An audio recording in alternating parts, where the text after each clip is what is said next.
La organización defensora de los derechos humanos Human Rights Watch advirtió sobre el aumento del autoritarismo y la creciente presión sobre la democracia en todo el mundo.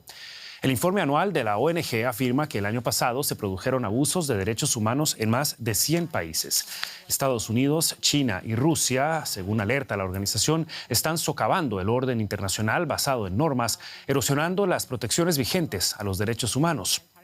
El informe señala abusos en Sudán, Irán, Ucrania y Gaza. Además, afirma que las condiciones para los migrantes están empeorando en Alemania, donde han aumentado los discursos de odio. Colombia, por su parte, vivió en 2025 una de sus peores crisis humanitarias de la última década, marcada por el aumento de la violencia de grupos armados, el desplazamiento forzado y graves violaciones de derechos humanos. Juanita Goebertus es la directora de la División de las Américas de Human Rights Watch.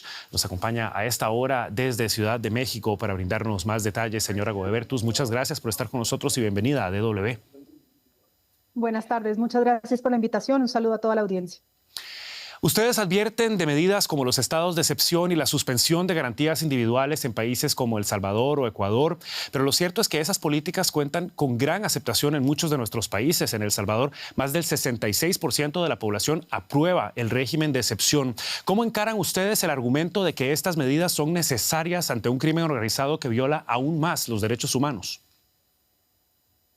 Bueno, el informe documenta de manera muy detallada la forma en la cual en el caso de El Salvador se vienen violando los derechos humanos, particularmente la manera en la cual la detención de más de 100.000 personas, que eso ya significa el 2% de la población, bajo suspensión total de su debido proceso, es decir, sin órdenes de captura, con detención preventiva que se extiende en el tiempo sin que las personas lleguen a poder ser revisadas sus casos ante un juez con evidencia simplemente anecdótica, en muchos casos anónima, basada en redes sociales, que lo que ha significado es un proceso de encarcelamiento masivo sin que realmente se haga justicia por lo sucedido por parte de las pandillas. Entonces, independientemente de la popularidad o no de las medidas, independientemente de que en efecto, y así lo reconoce el informe, haya habido una reducción muy importante en las tasas de homicidio y de violencia en El Salvador, esto no puede ser a costa de los derechos humanos de la ciudadanía. Human Rights Watch ha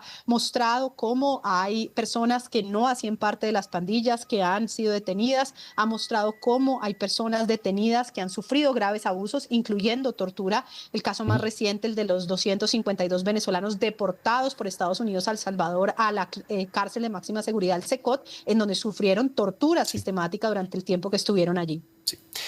El informe también menciona expresamente la administración de Donald Trump. Usted también ha expresado que Estados Unidos ha tenido una influencia negativa en los derechos humanos de la región. ¿Cómo se manifiesta esa influencia? Bueno, el informe, por supuesto, da cuenta de que el autoritarismo ya existía en la región. Por décadas hemos documentado gravísimos hechos en Cuba, Venezuela, Nicaragua, como las 3 dictaduras de nuestra región, pero muestra cómo también la situación se ha agravado por cuenta de esta influencia del gobierno Trump.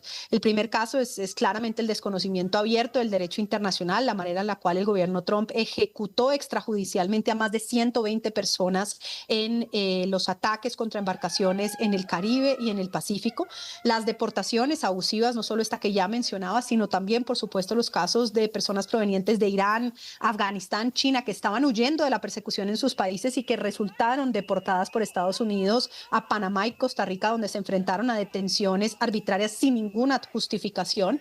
Y, por supuesto, la manera en la cual Estados Unidos ha contribuido a debilitar a las organizaciones de sociedad civil a nivel local en los distintos países de América Latina, no solo por el retiro de los recursos de USAID, sino también porque en países como El Salvador, Perú y Ecuador, en donde la Embajada de Estados Unidos había jugado un rol muy importante antes en evitar que leyes anti-ONGs se aprobaran bajo la administración Trump, esos intentos definitivamente cesaron y finalmente el año pasado fueron aprobadas leyes anti-organizaciones de sociedad civil en esos países.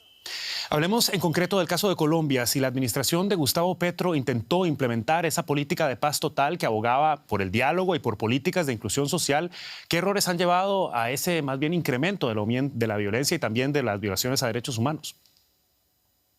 Bueno, el informe muestra que de manera muy desafortunada 2025 en Colombia implicó un deterioro gravísimo de la situación humanitaria. Crecen no solo los homicidios, sino también los secuestros, el reclutamiento de menores, los confinamientos, que es esta dinámica muy colombiana de cómo los grupos dejan a la población civil confinada en ciertos lugares del territorio. Y la conclusión a la que llegamos es que una combinación de la ausencia de una política de seguridad efectiva en el territorio para proteger a la población, esta política de paz total que ha implicado la negociación con varios grupos al mismo tiempo, la imposición de ceses al fuego no debidamente monitoreados ni verificados, al tiempo que se empiezan a implementar acuerdos parciales con algunos de los grupos mientras todavía están en armas, han dejado en profunda desprotección a la población civil y han estado en parte responsables de este tipo de incremento de la situación de crisis humanitaria en el país. Juanita Guebertus de Human Rights Watch, muchísimas gracias por estos análisis y hasta una próxima ocasión. Gracias a ustedes por la invitación.